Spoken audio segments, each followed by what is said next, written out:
أنا أول فيديو ليّا على يوتيوب جاب 8000 مشاهدة، وده مش حظ، ده بسبب طريقة معيّنة هاقول لك عليها خطوة بخطوة. السلام عليكم ورحمة الله وبركاته، أهلًا بيكم في فيديو جديد. يعني الفترة دي كنا غايبين كده بسبب إن إحنا بنحاول نعمل الsetup الجديد دوًّا، أتمنى يعجبكم، اكتبوا لي رأيكم. كلمة السر في الفيديو ده هي مشاهدات اليوتيوب، اكتبها لي في الcomment، ما تنساش اللايك. ويلا بينا على طول عشان ما نطولش. خلينا نمشي خطوة خطوة. أكبر غلطة كنت ممكن أعملها إني أعمل فيديو على اليوتيوب أنا حابه بس الناس مش عايزاه، عشان كده أول خطوة بابدأ إن أنا أعملها إني بادوّر على فيديوهات اللي شغالة فعلًا في مجالي. أول حاجة إني باخش أشوف المنافسين وباركز على كذا حاجة. أولًا الفيديوهات اللي جايبة مشاهدات عالية، ثانيًا الفيديوهات الجديدة اللي بدأت تبقى ترند، تالت حاجة وآخر حاجة إني باشوف نوع العناوين اللي بتشد الناس. بعدها باسأل نفسي سؤال مهم جدًا، ليه الفيديو اللي قدامي ده نجح؟ بعدها باخش أتفرج على الفيديو، بس مش باتفرج على الفيديو كمتفرج، أنا باتفرج كصانع محتوى. باوقّف الفيديو وبارجّع وباحلل كل ثانية في الفيديو. الفيديو بدأ إزاي؟ إمتى حسيت بملل؟ إيه الجزء اللي شدني أكمل في الفيديو؟ بعد كده بابدأ إن أنا أفتح كذا فيديو لنفس الموضوع اللي أنا عايزه، مش بس فيديو واحد. ومن كل فيديو باخد أحسن حاجات وأفضل التريكات وباسيب الباقي. بعد ما باجمّع المعلومات بابدأ إن أنا أكتب الscript، وخلّي بالك أنت هنا مش بتنسخ، أنت هنا بتدمج. بابدأ إن أنا أعمل فيديو شامل فيه كل المعلومات المهمة بطريقة بسيطة وسهلة ومن غير أي حشو. وباركّز جدًا على أول 10 ثواني في الفيديو واللي هم الhook، لإن دول أهم جزء في الفيديو. بعد الscript بابدأ تصوير.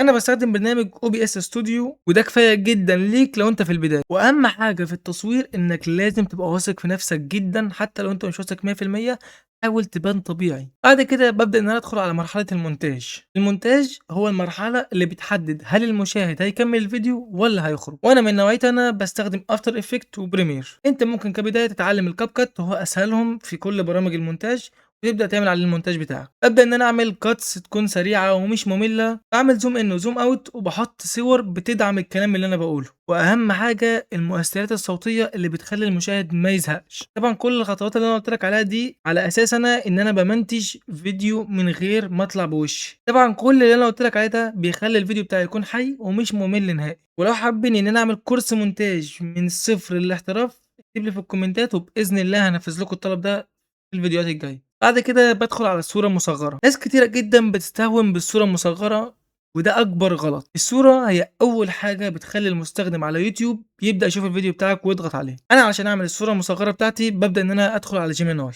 بابدأ إن أنا أخش أكتب له الفكرة اللي أنا عايزها وبابعت له صورة الأفاتار بتاعي بما إني باتكلم على قناتي، وباخلّيه يطلّع لي صور تكون ملفتة وتجذب المشاهد. خلّينا نروح على الكمبيوتر ونشوف إزاي باعمل ده. باخش على جوجل وباجي هنا بادوس على العلامة دي وبادوس على Gemini، هيبدأ يفتح معايا Gemini. أنا عشان معايا الGemini Pro والGemini Pro تقدر تاخده بالaccount الجامعي بتاعك، ابحث على اليوتيوب ولو عايزين أنزّل فيديو عندها هانزّله بإذن الله، اكتبوا لي في الكومنتات. بعد كده هتيجي هنا وتدوس على الأدوات وهتدوس على كلمة إنشاء صورة. بعد ما بادوس إنشاء صورة زي ما أنتم شايفين بابدأ إن أنا أرفع الأفاتار بتاعي. بعد ما بارفع الأفاتار باكتب له الفكرة اللي أنا عايزها، ولنفترض أنا مثلًا عايز دلوقتي فكرة لفيديو زي الفيديو اللي فات مثلًا مقارنة ما بين إنستجرام، يوتيوب، وتيك توك. بابدأ أقول له اعمل لي صورة مصغّرة لليوتيوب عبارة عن، واكتب الفيديو عبارة عن إيه. أنا مثلًا هاعمل على أساس الفيديو اللي فات وهو مقارنة ما بين يوتيوب وفيسبوك وتيك توك، وأهم حاجة يكون الأفاتار ده فيها على جنب عشان ما يحطلكش الأفاتار ده في النُص.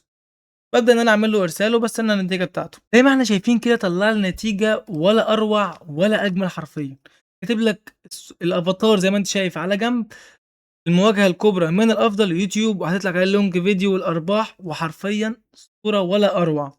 بُص هنا حتى كاتب لك الأسباب اللي ممكن تدّي نبذة بسيطة للمشاهد إن هو يدخل على الفيديو. طبعًا الصورة دي أدّيها مليار من 10، صورة ممتازة جدًا، جدًا، جدًا، من غير ما تتدخّل، من غير ما تعمل أي حاجة بإيديك، أنت فقط حطيت له الأفاتار والفكرة اللي أنت عايزها وهو صمم لك الصورة. نيجي بقى للحاجة اللي بتخلّي الفيديو ينتشر فعلًا، العنوان والوصف والكلمات المفتاحية. أنا في ال3 باستخدم ChatGPT. أول حاجة باخلّيه يكتب لي كذا عنوان للفيديو اللي أنا عايزه وباختار أقوى عنوان فيهم. بعدها باخلّيه يكتب لي وصف يكون في الوصف هاشتاجات وكلمات مفتاحية عشان ده بيساعد على نشر الفيديو. بعد كده باخلّيه يدّيني tags أو كلمات مفتاحية جاهزة آخُدها وأحطها في العلامات أو الtags على الفيديو بتاعي. وأهم حاجة باتأكد إن العنوان بتاعي يكون فيه فضول ومش مجرد وصف وخلاص. تعالَ نخش على ChatGPT ونشوف بنعمل كده إزاي. باجي هنا على ChatGPT باقول له مثلًا اكتب لي 10 عناوين لفيديو يوتيوب عبارة عن مقارنة ما بين يوتيوب وفيسبوك وتيك توك يكونوا فيهم فضول ويجذبوا المشاهد.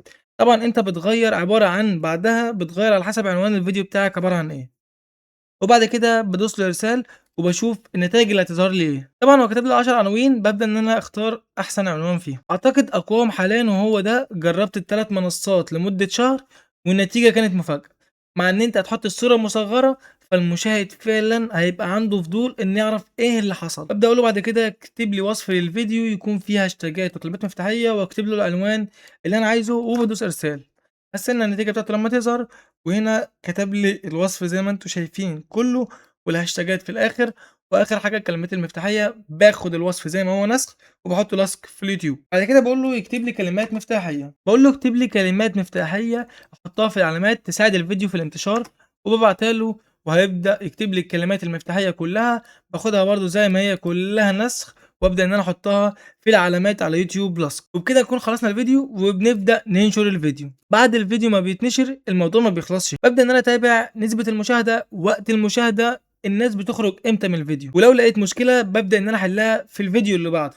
خلّي بالك نقطة اهتم بيها، اوعى تعدّي على الفيديو طالما اتنشر، اوعى إنك تحذف أي فيديو عايز تحذفه حُطّه عندك في الخاص. كل الخطوات دي أنا طبّقتها، وده كان الفرق بين إنك تنشر فيديو عادي وإنك تنشر فيديو جاب 8000 مشاهدة من أول مرّة. الموضوع مش عبارة عن حظ، الموضوع عبارة عن نظام تمشي عليه. لو عايز تكبر فعلًا على اليوتيوب ركّز في كل خطوة أنا قُلتها لك في الفيديو دوًّا، وما تنساش تعمل لايك وتشترك في القناة، وقُل لي في الكومنتات إيه أكتر خطوة كنت مهملها.